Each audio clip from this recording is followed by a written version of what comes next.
Hey guys, Josono here. By request, I am doing a video on Stellaris. Before I get started, I just want to let you know I am sure that this video is going to run a little longer than normal. Most of my videos are under 10 minutes so far, but this game is quite massive, and if you can't sit through this video, you probably wouldn't like the game anyway, so maybe that will be a good gauge on your interest of whether or not you should get this game. Anyway, I'm going to go ahead and kind of get started here.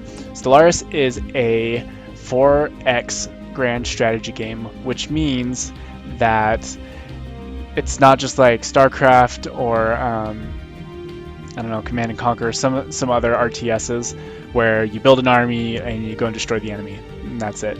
This game, you have to work with your economy, you can build diplomatic relations with other empires, not just ally to go blow up the other guy, but in theory you should be able to actually build a relationship with other empires so that you can win the game through diplomatic, just making friends with everyone in the galaxy, I guess. Now, right here, what we're looking at is all these species right here. They are pre-generated. When you boot up the game for the first time, all these will be here. So they each have their own species type, their own kinds of governments, different kinds of weapon systems, faster than light travel or FTL travel. All of that has already been customized for you. I think a big part of the fun of this game is making your own species. As you can see, I've already made quite a few. But I'm going to go ahead and just kind of show you briefly all the things that can go into this. So, as you can see, there are plenty of options for you as far as aesthetics.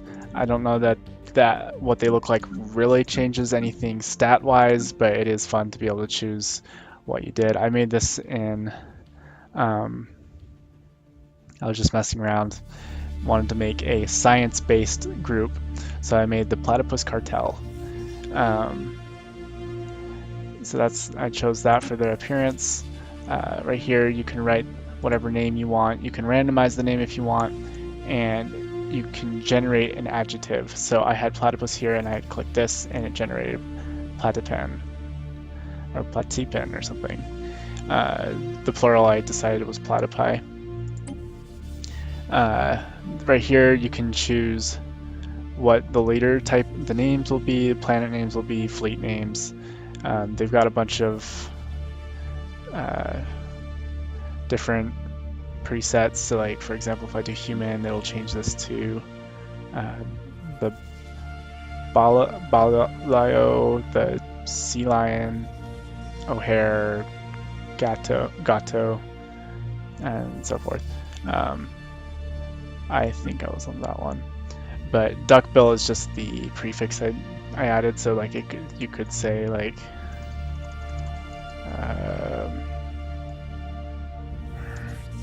herbider. So the herbider Perigean, the herbider yeah, anyway, apparently I can't read any of these names, but I kind of like duckbill, so I'm going to stick it back with that.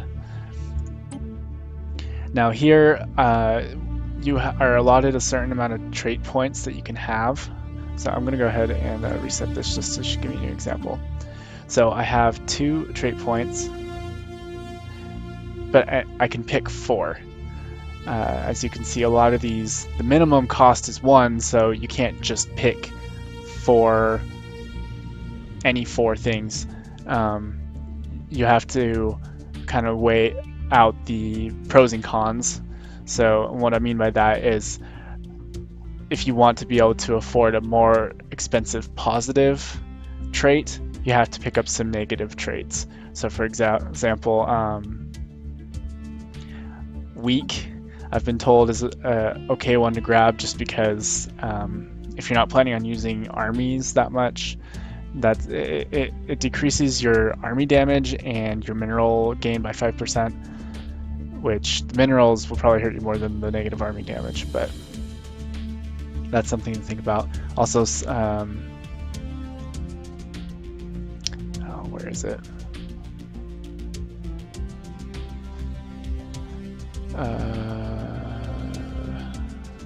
Sedentary. Yeah. So I don't ever plan on migrating my people away from the planet that they get settled on, so sedentary isn't really that negative for me. If I wanted to move them from planet to planet, then that would be an issue. I'm also going to do solitary, which the more crowded they are, it decreases their happiness. But from my understanding, happiness in this game, as long as you keep it between 40 and 80%, it's fine. And I've been told that's pretty easy to do. I've never gone below. I guess what I should say is, if it's below 40%, then it's a really bad thing, and you don't get anything beneficial until it's higher than 80%. So as long as you keep it above 40, you should be fine. So with those 3 things chosen, I can pick one more, but I have 5 points I can pick. So I can actually buy a really expensive one, which, right, this is the one I want, Venerable. I'm not sure I'm saying that right, but what it means is my leaders are going to have an additional 90 years to live. You actually have to worry about your leaders expiring in this game. They only have X amount of time to live, and you could have a whole group of really experienced leaders, but then they all get old and die, and then you're stuck with a bunch of new guys that you just hired and no experienced people, and that actually can be pretty detrimental. So Venerable is a good one to have, so I'm going to grab that. You can name your leader. I named him Perry for obvious reasons. And you can change this to president or dictator or whatever. I just have him as director. You can change the colors, the clothes styles. There are more options. I just didn't want to lose the one I had already picked. Right here you can choose what type of world they're from. So there's continental, ocean, Arctic, tundra, arid, desert, and tropical. I picked tropical just because the type. I don't know that it really matters. I don't know if there's more of one type of planet than another. It seems like it'd be kind of dumb if there was, because then everyone would pick the same type of preference. But depending on which one you do pick, it means other planets are going to be either more or less habitable. So as you can see in this bottom right here, if I highlight tropical preference, that means tropical habitability at default is 80%, desert and continental is 60%, and arid and ocean are 40%. There's different modifiers you can have that make them more habitable for your species, but that's not decided at this point. I went ahead and named the homeworld the Burrow and Big Bright Light because I am not creative today. With the cities, you can change what the city looks like, although as far as I can tell, it doesn't matter which kind of city you pick. I just go with mammalian because it is a mammalian species. What I'm kind of wanting to do with this one is go for a science build, so very science and research heavy. There are lots of different options that you can have. So for example, there's militarist, which that increases like how much weapon damage you do, how much, if you're at war, your population's more happy. There's spiritualist, collectivist, xenophile, pacifist, materialist. They all have their different bonuses and their different weaknesses, so you just kind of have to figure out what your playstyle is going to be. Or at least what you want that particular species playstyle to be. You can have like one of each. Like I want to have a kind of a military based one. I want to have a diplomatic based one, which apparently I've been told diplomacy in this game is a little sketchy at best. It's kind of hard to actually win a game with diplomacy, but I figured it'd be fun to try. I've never played a game where that was even an option before, so I wanted to try it out. And then the science build that I want this one to have is just, it's very research intensive, and so I want to have my guy ahead of everyone else technology wise. So what I've decided for this build is I'm going to have a fanatic materialist, which increases my physics, society, and engineering output, which those are all resources for research and technology. And then I have individualist. That just increases my energy credits by 5%, which is really good because later on energy becomes kind of a hassle. Slavery tolerance is also negated by 33%, but I don't plan on having slaves anyway, so that's not a big deal. Oh, I guess I should explain. Depending on which ethics you've picked, that will allow you to pick different types of government. So I've picked a science directorate, which makes it so my leader capacity is increased by 1. That means I can have 1 more leader than if I wasn't a science directorate.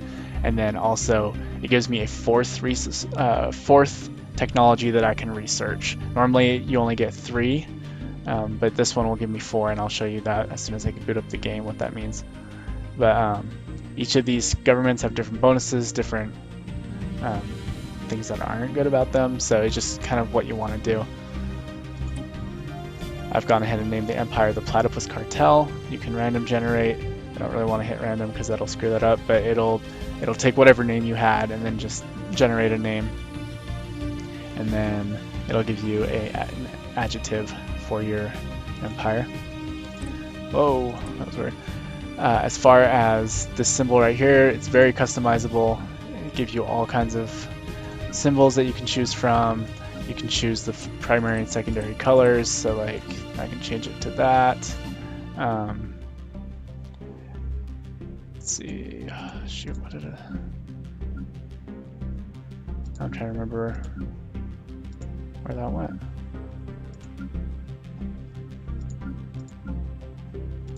Oh, right there. Okay. So you can, and then you can choose the backgrounds. I like that, just for kicks. You can choose what kind of starting weapons you have. They each have different strengths. Projectile weapons shred through shields. Energy weapons are good against armor, and missile weapons have a long range, which is great, except for that if they have a point defense system, they can shoot your missiles out of the air. Normally I run energy weapons as an experiment. I wanted to try projectile weapons this time around. And then I chose warp travel because I'm still figuring this game out, and this is supposedly the easiest one. There are 2 other types of travel you can have: wormhole travel and hyperspace travel. As far as I understand, with hyperspace travel you have to actually have like an intergalactic highway set up for you to be able to use hyperspace. So if you don't have a figurative road built to a destination, you can't get there. With wormhole travel, what you need to take into consideration is you have to actually have wormhole things set up so that you can travel to other destinations. As I've mentioned, I haven't played with either of those, but I do think it's very cool that there's at least 3 different options for how you want to move your ships around, and there's different advantages and disadvantages to each. This is just the appearance of what your ships are going to look like. For kicks, I chose avian, even though I'm a mammal. As far as I know, that's not going to be detrimental. Anyway, so that's what the character creation looks like. And then right here, I can choose how big I want the map. I'm going to go ahead and just do medium. I can choose how many empires that I want on the map, up to, depending on how big the map is. So because it's medium, I can have 23 different empires on the map. Now, this is something I hadn't really understood before, and I probably should have earlier, but this advanced AI starts. It gives those AI an advantage at the beginning of the game, which would explain why I've been thoroughly thrashed a few of my games. Probably they had too much of an advantage, and I didn't know what I was doing, so kind of got wrecked. So just for the sake of experimentation, I'm going to just start with 3, just because all you need is 1 really powerful empire to wipe you out. You can change how aggressive the other nations are. You can have it at low, normal, or high. I'm going to go ahead and just leave it at normal. Difficulty, normal is the lowest. I'm sorry, I'm not sure I said this right, but so AI aggressiveness, that's just if they're going to initiate wars with you, or if they'll just kind of do their own thing. But anyway, I'm going to leave that at normal. I'm going to leave the difficulty at normal. I'm going to allow all faster than light methods, FTL. And I am not going to do Iron Man mode because I am not that hardcore. So let's go ahead and start this up.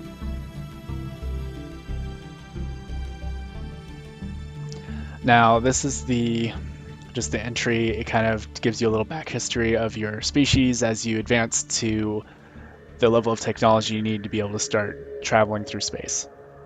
And it will just change depending on which kind of government you have and what ethics you chose and all that stuff. That will depend, or that will decide what this intro dialogue is about. Greetings, Director. I am Veer, a prototype synthetic intelligence developed by the finest minds of our... So you can turn on this tutorial. Excuse me. You can turn on the tutorial. It'll give you guides to everything. Or some things you can choose if it covers everything, some things, or nothing. I'm going to go ahead and just do nothing because I'm afraid it's going to keep popping up and talking over me. So what I want to show you here is you can click here, see your government, look at your budget, your policies, demographics. This is my empire. I only have one planet right now, but this is the planet and this is the leader on the planet. Oh no, sorry, this is the population, this is the leader.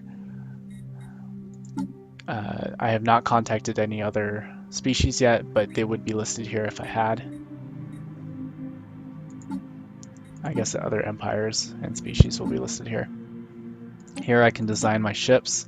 I can add... So as I find new technologies, I can switch out these different, like these small fission reactors. I can, if I make a large fission reactor, I can switch out the build for the different ships. This is something that you need to constantly be going in, upgrading your ships and making sure that your ships have the latest technology, because if they don't, and you spent all this time and effort getting all these advanced technologies, it doesn't do you any good. So periodically you need to bring your ships into a spaceport, get them fitted out with the newest equipment, and send them back out to doing whatever they were doing. Here the situation log has nothing because I haven't started yet, but here special events will pop up if you run into another alien race and you need to research them, so you can decipher their language and start communicating with them. That would pop up here. Right here, technologies. What you can do, you've got three different types. You've got the physics, the society, and the engineering, and they just cover different categories of technologies that you're going to need throughout the game. So I'm going to go ahead and show you. Because of the type of government I picked, I have 4 choices of things I can research. Regularly there would just be 3. Something to keep in mind with the technology researches in this game is it doesn't really seem to be tier based, other than if you get level 1 of something, later on you'll be able to get level 2 of something. It doesn't like unlock certain things, and it doesn't necessarily guarantee that the next rotation of available technologies will, like, for example, let's say I was to upgrade, if I were, English is hard. Okay, let's say I upgraded Physics Lab 1. Later on, Physics Lab 2 would become available, but just because I upgraded Physics Lab 1 in this rotation doesn't mean the next time I can upgrade something, Physics Lab 2 will show up. At least not according to what I've been able to see. It seems to be almost random what is available in the next rotation. There's just a pool of technologies, and it'll let you pick 4 of them every time. So right now I'm gonna say this guy, and then you're gonna want to start with the colony ship so you can start colonizing other planets. This I picked because that'll help power the ships. And And then this guy, I want to get spaceport level 2, so I'm going to get the improved spaceport. Now, something I should mention, when the game starts up, it is paused. So all the stuff I've been clicking and initiating, nothing's going to actually start moving until I've started the game. But I'm going to go in here. I've got 3 different types of ships here. I have military ship for engaging threats, not necessarily just other empires, but you'll run into space pirates. You can run into, one time I had cultists break off from my empire and just start attacking me with ships they stole from me. You will always want to have some kind of military ships to defend you. Even if you're planning on doing a diplomatic or science build, you just have to have some firepower to your empire, or people will walk all over you. Here is a spaceship. Sorry, yeah, here's a spaceship. They're all spaceships. Here's a science ship. The science ship is for surveying planets and solar systems so that you can have them explored and discovered, essentially. Everything out here, I'm going to show you this map. It's quite massive. All of these stars are not surveyed, and actually at this point our own galaxy isn't even surveyed, because supposedly we just barely got the ability to travel through space at this speed, so nothing's been discovered yet. So the first thing you're going to want to do is survey your own solar system. So as I'm clicked on this guy, I can right click here, say survey system. I can just survey this star, but I want to survey the whole system. So it's going to map out surveying everything here. Now I'm going to go ahead and unpause this guy, and I'm going to put it up on the fastest speed for purposes of this game. Normally I probably, or for purposes of this video rather, normally the fastest I'll go is just fast and not fastest, and that's because computers can think a lot faster or process things a lot faster than I can, and so if I'm against AI, they're gonna just be building stuff like crazy, and they're gonna get crazy powerful faster than I can move my mouse to click everything and get everything upgraded and stuff. So keep that in mind. I know it's a long game, but you really don't want to give the computer that much of an advantage, because they probably will wreck you. So as you can see right here, oh, okay, he gained a level. All right, so it looks like my science ship found an anomaly. It looks like system survey complete. So I can tell him to go and research this. There is a failure risk, but it's set at 0 right now. Failure can mean something as negligible as you just failed to research it, or it could be as bad as the ship got blown up because you went and investigated something stupid. So I'm going to go ahead and research it since there is no failure risk. So he's going around doing that. So what I was going to say here, this little node right here, this means that I can set up a mining station to mass extinction.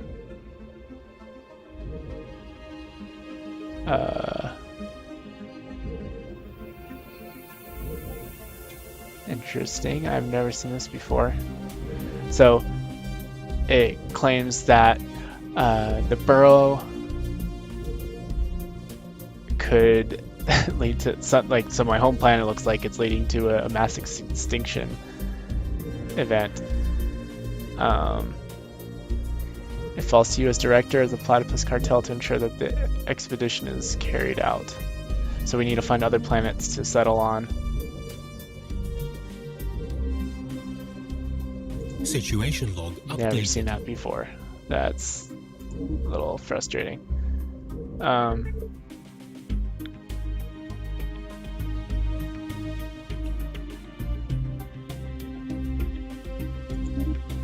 So it looks like my guys just discovered some faster than light engines floating around in our solar system. So it looks like we'd been surveyed before, but by some other species.